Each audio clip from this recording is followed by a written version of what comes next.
आमदार बच्चू कडू शेवटी आत्मसमर्पणासाठी marine drive police स्टेशनमध्ये चालले आहेत। आता आपण त्यांच्यासोबत आहोत। आपण त्यांच्यासोबत आहेत, आपण त्यांना विचारू, भाऊ ही आत्मसमर्पणाची का तुम्ही तयारी केली? खरं तर अधिकाऱ्यांची कर्मचाऱ्यांच्या युनियननी खूप आग्रह पकडला होता। उद्या त्यांनी पुन्हा म्हटलं की 4 तारखेपासून मी आंदोलन करणार आम्ही, आणि राज्यभरातलं आम्ही आंदोलन बंद करणार आणि सामान्य लोकांना त्रास होणार, या सगळ्या गोष्टीचा दखल घेत हे खरं तर आज स्वतःहून अटक होत आहो।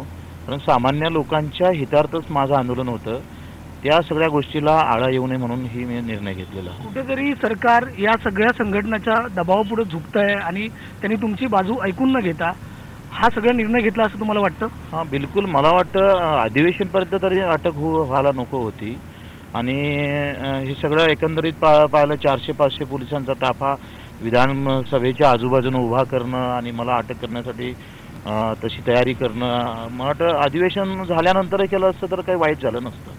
पण संघटित गुन्हेगारी वाढलेली आहे देशात, संघटित व्हायचं आणि काही करायचं असा जो प्रकार चालू आहे ते अतिशय निंदनीय आहे।